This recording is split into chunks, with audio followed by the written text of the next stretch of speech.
Hey, what is up, Psych students? It is me, Mr. Mori, and we are going to do the second day of the Batman unit. First, we're going to look at Poison Ivy, kind of continue that example of what exactly the villains are going to look like and how we're going to do them. And then we're going to get into the trauma of Batman and really kind of the nitty-gritty of his psychology. All right? So first, let's get into Poison Ivy. So yesterday we started her, to kind of simulate how exactly we're going to do the villains. So like you don't actually have to do Poison Ivy unless you really want to. I think she's a really cool villain, but I kind of save her as the example villain to kind of show you how exactly we're going to do this. So, yesterday we ended the video, having looked at her appearance and kind of giving a general synopsis of what she's about and everything. And then you would watch the episode that I showed you how to get to. Again, you don't actually have to watch the episode this time. But again, just kind of showing you how this is all done. And so then we would come into today's video having done the left column of the Poison Ivy, done in all of your work. And then we go through her together. And that's when you fill in the right column, to kind of go through so together. So that to say, like, truly, we do all of the answers together at some point, so there's really no point, there's no reason why you wouldn't do good on this Batman unit unless, of course, you're experiencing some kind of weird, extraordinary event or you're just lazy. And I'm just going to go ahead and assume that most of it is laziness because, come on, let's be real here. But at any rate, so we'll go ahead and finish Poison Ivy, and we'll get into the trauma, and then we'll get into today's villain, which you do actually have to fill out the paper for the villain that we're going to do today. As was elected, the villain that we're going to do is who was elected as of right before I did this video. This was the villain with the most votes. That being said, most of you don't do the discussion pages on time. You're supposed to be doing your work like during the time you would normally have my class, but almost none of you do that. So as of right now, I'm going with the villain that is winning right now in the poll, and I'll reveal that a little bit later. But anyway, Poison Ivy. The greener she grows, the less human she becomes. She has no interest in destroying humanity nor saving it, however. She is connected to both human and plant life. She realizes this. She won't leave the city because of it. Because you're probably wondering, like, why would somebody who's all about plants be living in Gotham City? She seeks to protect plant life, the plant life of Gotham, as well as the world, and she will kill to do so. Often she will hunt down corrupt businessmen or government officials who hurt nature. On the other hand, she also has been known to use the fruit from her plants to feed the homeless. In the end, loving plants is safe for her because they will not reject, chide, or abandon her. Remember, her origin story was that somebody essentially tried to rape her, and it led to a chemical accident, which turned her into this, as she is. Now, if you're watching Gotham, clearly she's all villain. She's quite psychotic in the show Gotham. But in the comic books and in general, she's really more of an environmental terrorist than a psychotic murderer. She, if you watch the episode, the animated series episode, which again I would encourage that you do, it's just fun to watch cartoons. I feel like you don't really need an excuse to watch a cartoon, and you get to practice psychology while you do it. But it's pretty much all about, she finds out that Harvey Dent is a big reason why they're building this new prison on this spot of land that had an endangered species of rose on that land. And so she dates him as Pamela Isley. Her skin is not green at that point in the series, so it's pretty easy to hide who she is. And she gives him one of her kisses of death, and Batman has to kind of track her down, figure out who's poisoned his friend Harvey Dent, and then get an antidote. And he does battle with Poison Ivy. It's a good episode. And it gives her more depth than what she had previously. She was kind of a boring character before that. So yeah. The diagnosis that the author of the book, Batman Psychology, is that there are no disorders present. Not as is. Given the information available, Her prescription might be psychotherapy, just because, she did go through some abuse, and she does have some troubling personality traits and behavior traits. But again, just because somebody does something that's bad, or just because somebody kills, it doesn't mean that they have a disorder, okay? Remember that disorders are very specific, right? You have to check all the boxes. Just not every murderer has a disorder, People are able to murder without being classified as having a disorder. And as she says herself, I'm not insane. I've just been pushed too far. I'm not destroying the world. I'm saving it. In the Arkham Knight video game, which is what this GIF is from, she actually sacrifices her life to save Gotham. So she really, as the years progress, something I've noticed is that all of the female villains are no longer actually villains. They're more anti-heroes. So as time progresses, Poison Ivy and Harley Quinn especially become more and more less villains and more anti-heroes.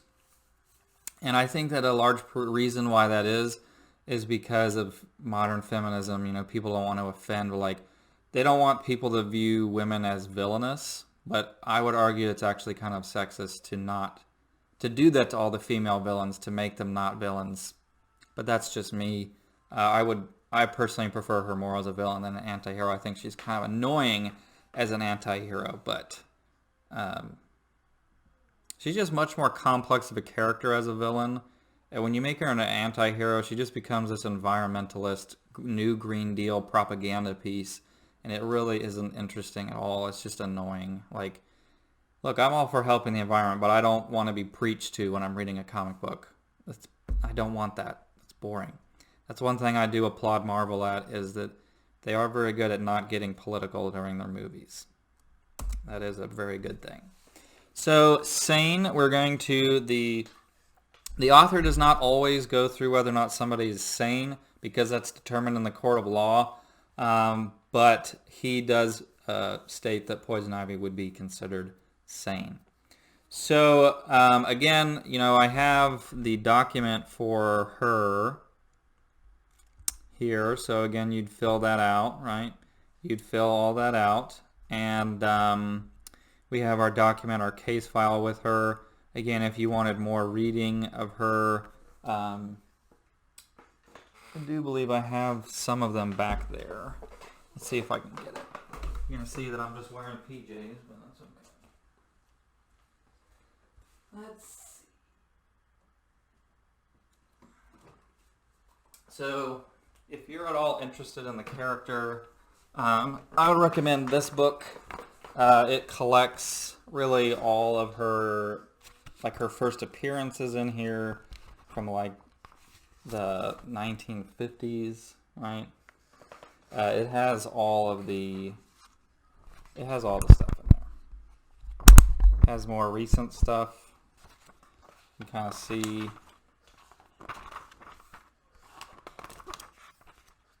Oh, well, we don't want to show that. She's almost nude. Almost.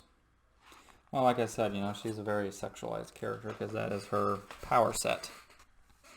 And they actually have these Batman Arkham volumes for really any of the villains. If you're curious of any of the villains, they pretty much have one of these for all of them. Not all of them, but pretty much all of them. So then we would, we're done with that villain. You would put it away, and you'd be good to go with that.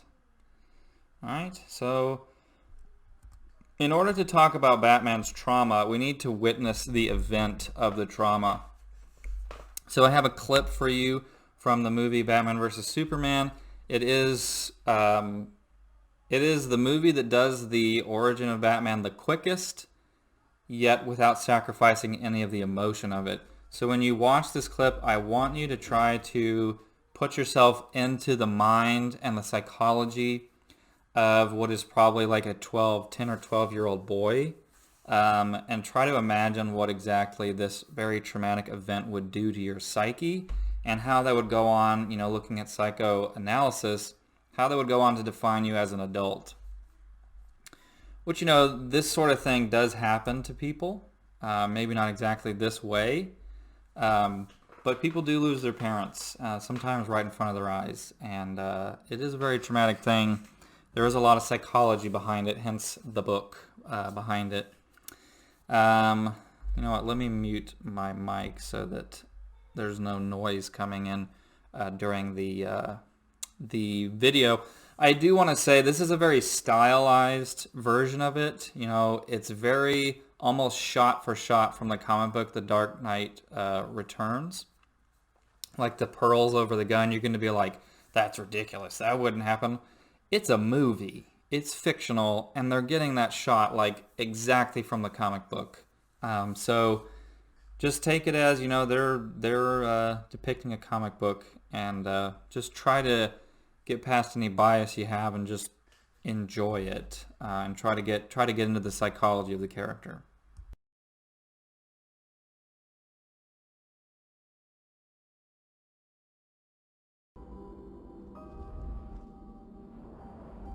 There was a time above, a time before. There were perfect things, diamond absolutes. Things fall, things on earth. And what falls is fallen. Bruce! Bruce, all right. Bruce, please.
Okay, so you can see there that it's, his parents were murdered right in front of him. That would be a very, very traumatic psychological experience. So yeah, we definitely want to keep that in mind when we're looking. Well, that's really the question we're going to answer today: is how would that affect somebody? What is the psychology behind that? If you don't know, Batman, his main defining characteristic is that his parents were shot right in front of him in a dark alley by, usually the guy's name is Joe Chill. He's just a normal criminal, nothing really special about him. And so that kind of goes on to define the character. He doesn't want that to happen to anybody else. So he kind of devotes his life to kind of not revenging, but avenging his parents. And I have to say, the movie that does it the best would be Batman Begins, because it really goes into the emotion of where he wants revenge and how that's kind of taken from him.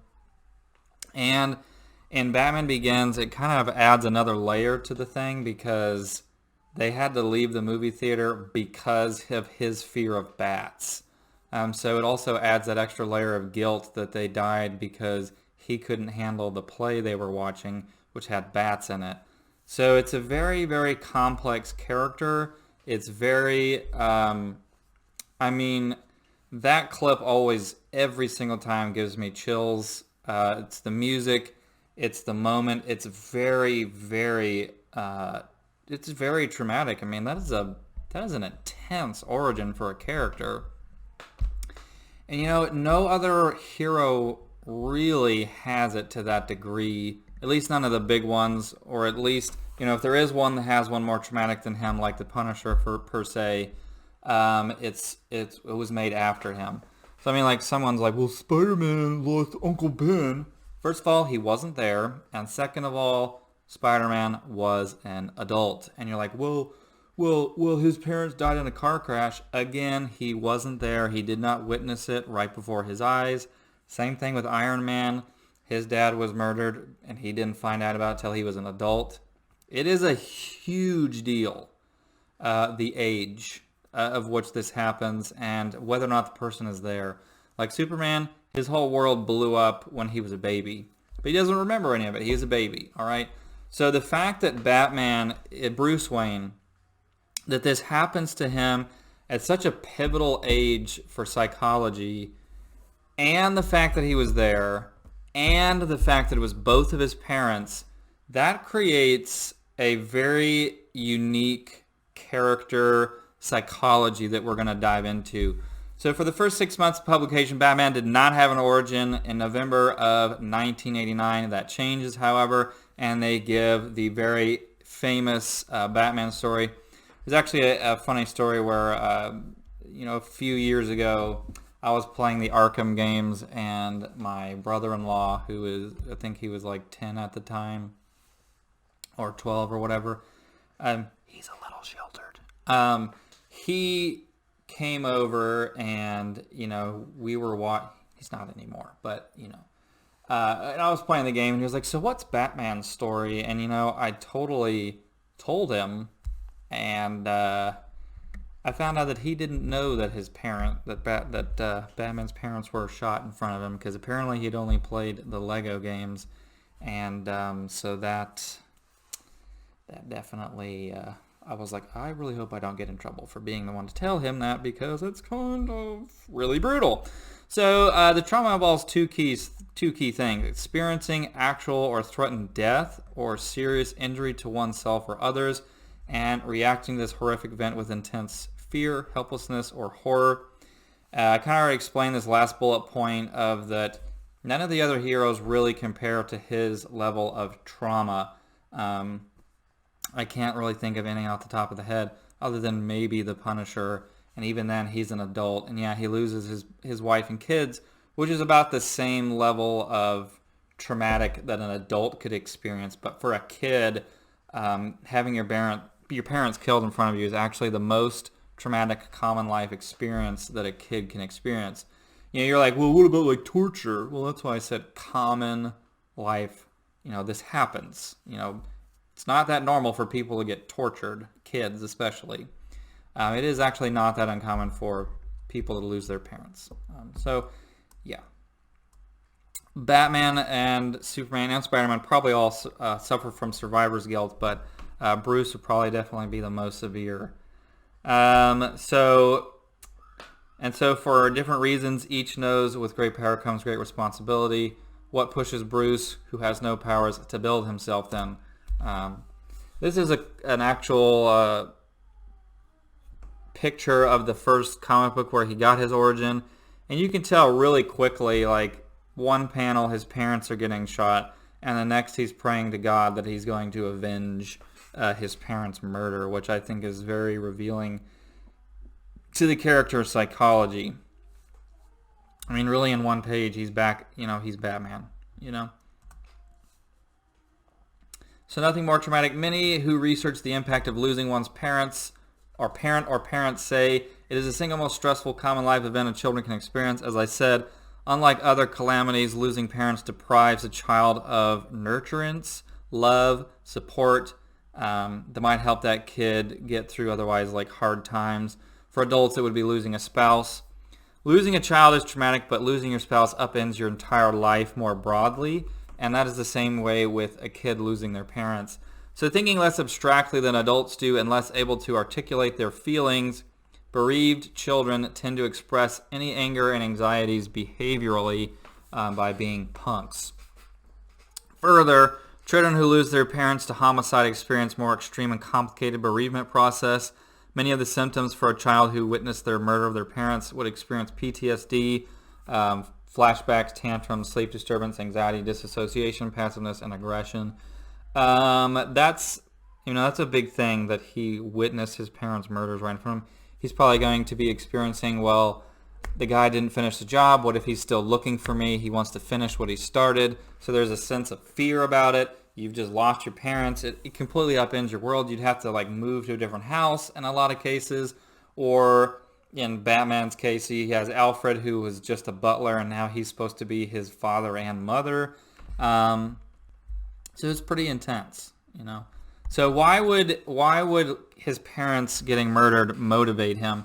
I'm sure that my face is blocking it, but Ben Affleck actually really, really looks like the Bruce Wayne from the animated series, and I always really appreciated that about the show. So when you're a child, losing your parents rewrites your world, and that really is true. If you were loved by them, that love is gone. If you were not loved by them, the opportunity for them to redeem themselves and to show that love is gone forever. That hole will never be filled. So no matter if your parents love you or not, losing your parents, especially being shot right in front of you, is incredibly intense, and it would definitely have a very profound change. You would not be the same person after this. You also have the loss of resources, acquaintances, residence, increased responsibilities, and adjustments to the new Guardians. I know that my mom wasn't murdered, and I was reasonably an adult when it happened, but I do have younger siblings, and just drawing from my own experience and how traumatic that is for me as an adult. I was in the room. I saw the whole thing. It was, I can honestly say the worst day of my life. And my little sister Autumn, she was in, I think she might have been a freshman in high school at the time. And she had to, not only did she lose her mother, but she also had increased responsibilities because my dad works from 5 in the morning to 5 o'clock at night. So, somebody's got to be the one to take care of the younger sibling. Someone's got to be there to make dinner. She's going to be doing things that don't necessarily be normal for a lot of kids her age. Some of you are like, well, I make dinner. Well, it's a lot more than just that. She had to, you talk to the other siblings, sometimes they say, my dad talks to my sister like they interact like an old married couple. It's different. Things change. And that's not a bad thing. It is just what it has to be. So there's a lot of change, a lot of adjustment that takes place during this. If the murder is witnessed, the child usually suffers from thoughts that the killer hasn't finished the job. They're going to look for them. Typically, resentment can form towards the caregiver, just kind of a general sense that life is unfair, and I can't really blame them. There is the complete upheaval of the child's need for connection, competence, self-worth, and control We get a lot from our parents, whether we like it or not. We get a lot from our parents. The mourning process for a child. The grieving child may lose some of his or her self-concept because the child derives much of identity from parental modeling and interactions. I know a lot of you probably don't want to admit it, but we do actually get a lot of who we are from our parents. A lot of that, nature versus nurture stuff, we do get that from our parents. I remember saying earlier in the semester, sometimes people will walk the same way, or they'll drink a soda the same way, or whatever the case is. And a lot of that, some of that is learned through parental modeling, or the way that you react to certain things would be learned from parental modeling. So I believe I already talked about it. If I didn't, I don't know if I'm going to get into it now, but whenever I got married and we had marriage counseling, we had to talk about some things, and there were certain ways that my household was run that put subconscious expectations on my wife, because my mom was very jealous and very easily made jealous of a lot of people. So when we first got married, anytime I accidentally glanced at another woman, I thought that I was about to be crucified alive by my wife. But my wife is not my mother, and she's not like that. And so I had to consciously, and I still do today, have to go through and remind myself that that's not necessary with my wife, but that's something that it was just put in me, parental observation, modeling, interactions. I based a lot of my expectations of what marriage would be off of my parents. Pleasant to find that in a lot of cases it's been a lot more calm and a lot less things being thrown around, but we do take a lot from our parents, and now Bruce, he doesn't have that, and as well, when you're a kid, you think that your dad and your mommy, traditionally, if you have a really bad dad, maybe not, but traditionally, a kid will view their parents as, especially maybe their dad, if it's a son, which Bruce is a guy, so they tend to view their parents almost on this pedestal, that they are perfect and amazing. And then when you start to hit puberty and you start to go into your teenage years, you start to question your parents' validity and what they say, and you don't think that they're just super awesome anymore. And that's normal. But see, Bruce lost his parents before he hit puberty, so he doesn't really have that same process. His parents stay in a romanticized light because he lost them before he was able to hit puberty, and starts to really question everything he was getting from them. Role conflicts may occur for a bereaved child who makes an effort to replace the dead parent by assuming family roles previously held by that parent. Kind of already talked about that. They might memorialize the dead parent and may figure prominently in the child's process of growing up. As I said, they might be holding them on a pedestal. A child may interpret the death as abandonment or a supernatural punishment for a child's own misdeeds. God did this because, I did that thing a few years ago. That sense of guilt. We all go through that. We all kind of think, maybe there's some higher power that's punishing me. Especially as a kid. As an adult, you kind of reason why that might be ridiculous. But as a kid, probably not. Typically leads to loss of friendship due to lack of understanding. Someone who loses someone is matured faster by force. And I can definitely concur with that and draw from my own personal experiences and say that is definitely the truth. I had a lot of people come up to me and tell me that it was God's will that my mom passed away, and I just wanted to smack him in the head. There's a lot of misunderstanding. They might have sympathy, but they don't have empathy. Empathy being sympathy where you can have a personal connection. You can relate to it because you've gone through something like it. A lot of people trying to come and try to fix it. And although I didn't go through something quite as extreme as my sister did, there were minor cases of things similar to this where my sister actually lost a lot of her friends, and some of them actually told her that they could no longer be her friend because, your mom died a month ago and you should be over it by now. And so she lost friends because they simply couldn't handle the depression and the mourning process, which is super insensitive, but that's That's what teenagers, that's what kids do. So yeah, typically going to lose a lot of friendship due to lack of understanding. And I think that that's definitely portrayed very well in the Batman comic books, Batman movies, and Gotham. When he's a kid, a lot of people, he is a lot more mature. My sister's a lot more mature than a lot of people their age. I know when my mom passed away, I changed a lot. I became a lot more cynical, a lot more, I actually became an agnostic for a long time. And it really, really, I am not the same person, not even at all. Like, I am very, very different, and it's something I'm very aware of. Just a lot more grounded and pessimistic, and I just see things differently than I used to.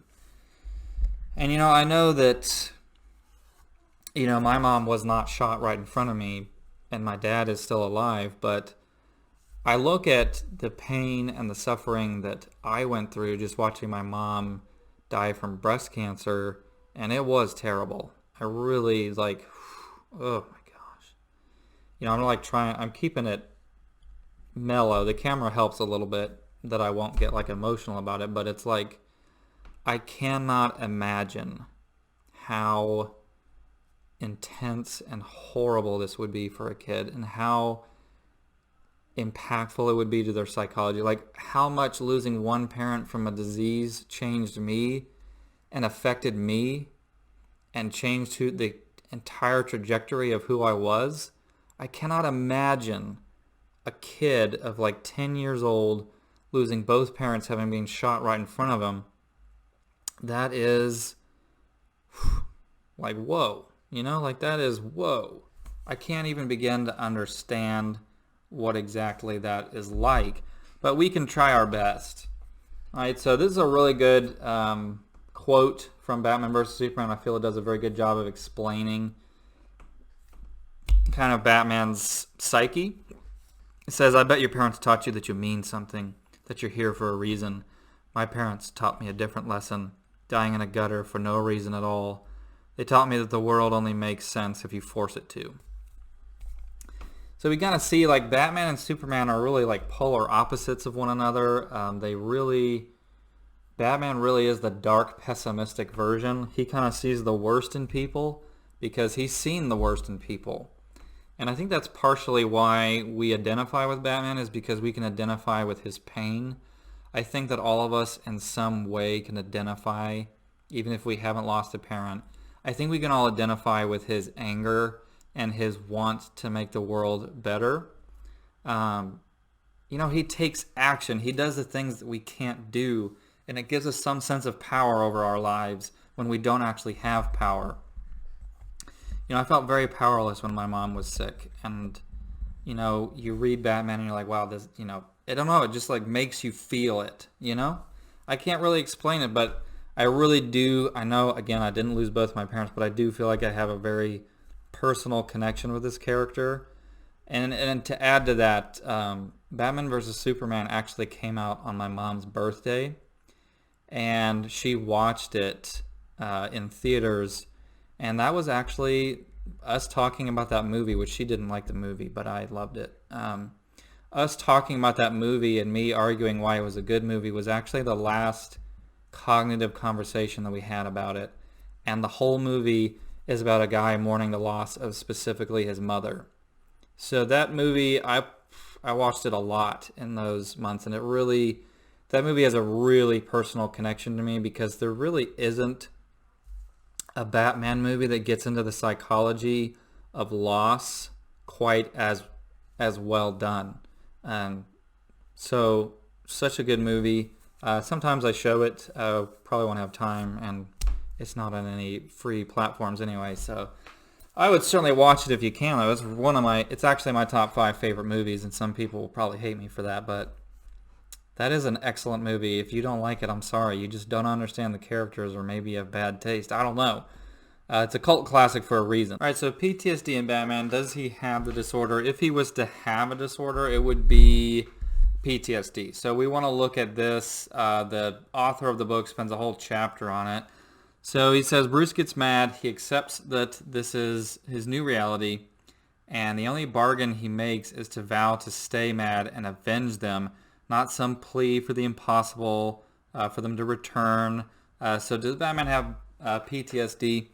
He broods, he's aloof, he's a grown man who dons a mask and regularly replays his parents' murder in his mind for decades after they've died. A person can show symptoms of a disorder without having disorder, however. With PTSD, you have to meet all of the subcategories in the DSM-5 in order to have it. So in order for Batman to have PTSD, his grief must be maladaptive, aka his parents' murder has to keep him from adapting to life, and it needs to render him unable to function. All right, so we're going to go through each of the criteria. This is coming from the official American Psychiatric Association's Diagnostic and Statistical Manual of Mental Disorders, aka the DSM-5, and the official document that people use to diagnose. So criteria A, in order to have PTSD, you have to have the trauma, and Batman certainly has that. So yes, the event that created Batman involved death of physical danger, and it definitely horrified him. It was very traumatic. Criteria B, persistent and re-experiencing. Yes, Batman re-experiences his parents' murders through recurrent vivid recollections, oftentimes intentionally. However, many with PTSD have survivor's guilt that is so intense that it enfeebles them. With Batman, he seems to be the opposite. It seems to make him stronger and more motivated. However, he still does have criteria A and B. If he meets all the criteria, then he does have PTSD. So, very persistent re-experiencing, a lot of times intentionally. When Batman goes into the Batcave through the grandfather clock in the Wayne Manor library, he puts how you unlock the door, like the password, is he moves the time arms, the clock arms, to the exact time that his parents were murdered. So, every time he goes into the Batcave, he is literally walking through the exact moment that his parents were murdered. So he very much so re-experiences it, and yes, he did have a very traumatic event happen to him.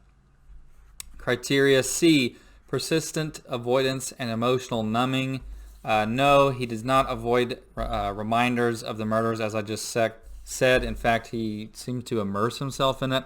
He goes to, I know it's not Crime Alley, but I can't remember the exact name for the street. There's like a name for the street that his parents were murdered. It might be Crime Alley. I could be wrong.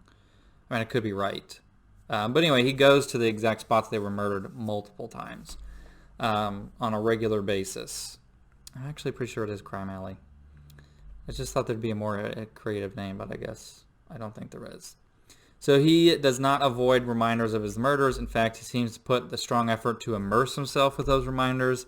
He does not use guns, but that does not mean that he avoids them just because it reminds him of that night. He faces guns pointed at him every night. But however, criteria C, he might still classify in another way. Numbness, is he numbed to emotion? Markedly diminished interest in participating in significant activities. In the beginning of his career, yeah, he's not really interested in other activities or being a part of anything, and that's even really the case even in like Batman Begins. Feeling detached or estranged from others, oh yeah, definitely has that. And markedly diminished interest in participation in significant activities, you could also say, is usually characteristic of him later in his career as Batman as well. Restricted range of emotions, not really. He does really experience all of the range of emotions, great sadness, great anger, great joy. He really does have all of those things. He does tend to lean towards brooding and being grumpy, but he does experience all of the range of emotions. Sense of foreshortened future, meaning he has a sense that he's going to die really young. I kind of have that a little bit. But anyway, he does not. He actually seems to be the opposite. He seems to embrace danger and go and pursue it. So he does not meet criteria C. Criteria D, persistent symptoms of arousal not present that were before. Later life, yes, but not because of the trauma. Common characteristics of hypervigilance, ready to spot danger at all times to a fault. Batman is aware of his surroundings, but not because of the trauma. So he does not actually fit under criteria D as well. I'm not going to read the book excerpt because it's at the school building and I'm not allowed in there. But I do pretty much have all the excerpts vaguely memorized anyway. I won't obviously be able to read them exactly, but I know the gist of what they say. So criteria E, symptoms duration greater than 1 month. Definitely, for a very long period of time. Criteria F, clinically significant distress or impairment in social, occupational, or other functioning.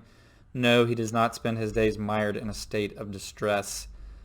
So the end verdict really is no, he does not have PTSD because he's not crippled by this. He's not destroyed by it. He is still able to function. You could argue better than before. It almost like makes him stronger instead of destroying him. He doesn't have he doesn't have uncontrolled anger either that you might see in some people with PTSD. He is very much in control of what he's doing. He's very aware of the level that he's taking it, except in a few iterations. But we're talking about like the main canon Batman. There are symptoms of PTSD, not necessarily full-blown PTSD. You have to meet all the criteria to make the disorder. I don't think any of us are saying that he is that fully. There are some things that he's missing, and that is forensic psychiatrist Praveen R. Kambam. What a name. I'd argue that it reflects an exasperation of previously existing traits. Given all that he's been through, he probably should have PTSD, but he clearly doesn't. Therapist Jeffrey Kramer. In terms of Batman's chosen life mission, nobody does it better, and he does not have PTSD. So, one last kind of note about just people that experience loss, especially with him without, Batman is certainly not an exception to that. The asking of why. Why did this happen? Why did it happen to me? These are common questions that I even asked in my own situation with the loss of my mom. It's very normal, even in just not even necessarily the loss of a loved one, but anytime really, really bad things happen in general.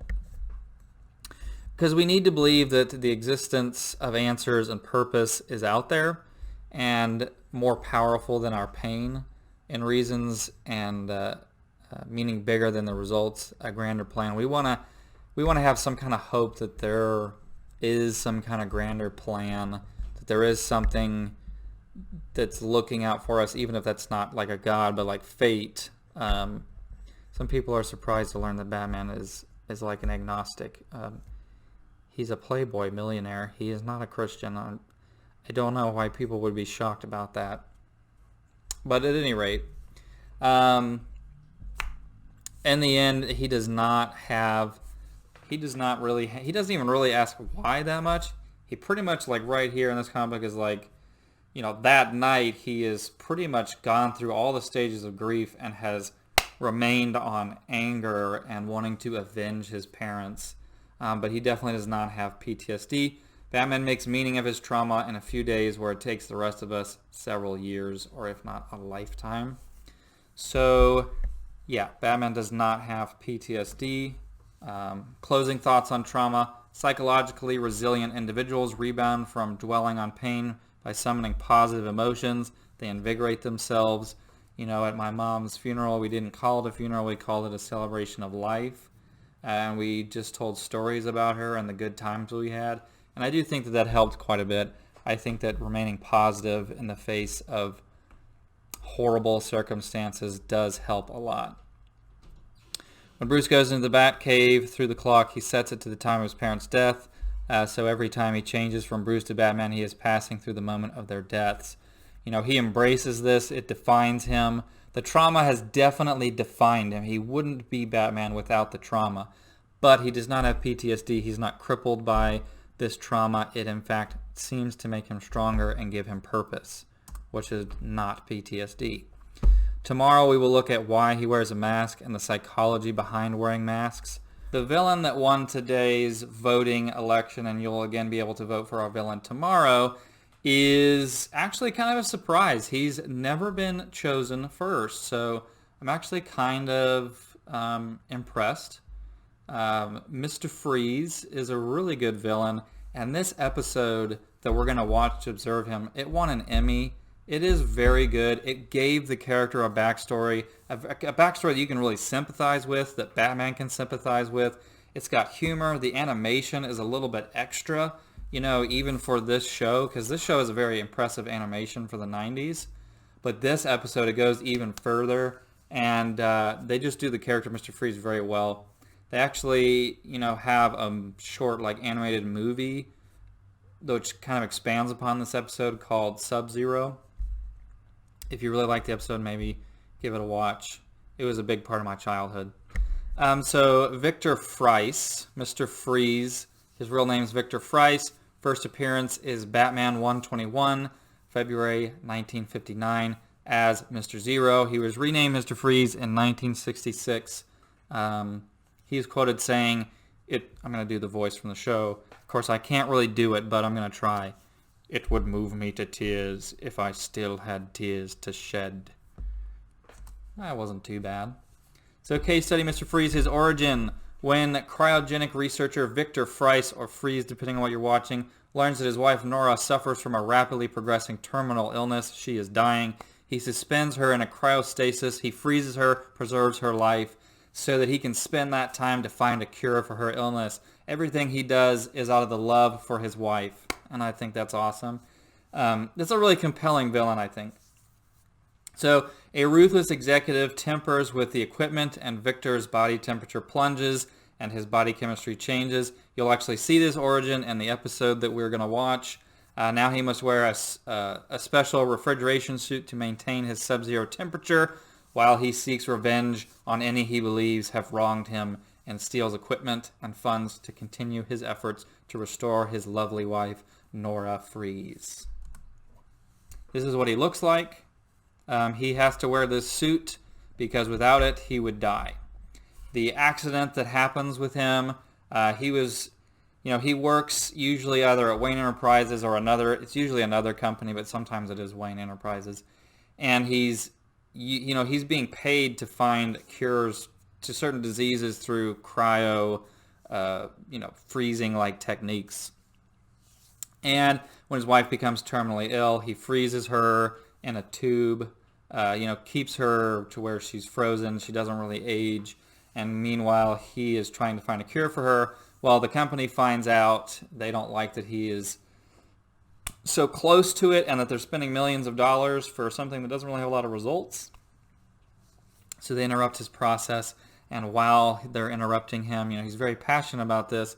He resists, and things go down in a negative way, and a little bit of an accident happens with some chemicals, and he can now not survive in temperatures below freezing. So that is his appearance. All right, so we're going to watch Batman the Animated Series, The Heart of Ice, Emmy-winning episode, where his character was not just a gimmicky character. Freeze was a cold-bodied man with a cold-hearted personality who will stop at nothing for the sake of the one person who ever warmed up his life. And so that is where we're going to leave that. I'll show you how to find all the stuff for Freeze. So Victor Freeze's sheet here, you'd either download it or open in Google Docs. You can see the his appearance, and then the column where you do the things, and we'll fill these out tomorrow.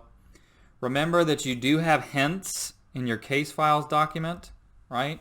You do have hints there. I believe Mr. Freeze is a little bit higher up. Yeah. So this document here kind of helps guide you. Read it. It will help you find the correct diagnosis. I intentionally put hints in there to help you get the correct diagnosis because I find that it's much more enjoyable if you get it right. I feel there's like a sense of pride with it. So this kind of gives you other information that you might not notice in the episode to help you have a more full understanding of the document. Just kind of consider this. This is Dr. Arkham and Dr. Langstrom's sheet that they're giving you on background information of their subject so that you can more accurately diagnose the villain. So other comics you want to read with Mr. Freeze, Comics Mr. Freeze 1998 by Paul Dini. He's one of the creators of the animated series. There aren't too many comic books that are really good with Mr. Freeze. I do believe that there is an Arkham Mr. Freeze book where you could find things like that. But the thing is, his character wasn't really all that interesting until the 1990s. With the animated series, that's really what made him a good character. He is in Batman and Robin with, Arnold Schwarzenegger, but I wouldn't really advise that. I would certainly reference the episode we're about to watch. The Sub-Zero animated movie and the Arkham games are really, they do Mr. Freeze very well, and I really, really like the Arkham games. Get the DLC for Arkham Knight. It's a very good ending for Mr. Freeze. I'll go ahead and tell you, I don't think there's a single iteration of Mr. Freeze where it's a happy ending. There are some that are bittersweet. There are some that are just downright depressing. And there are some that are kind of somewhere in the middle.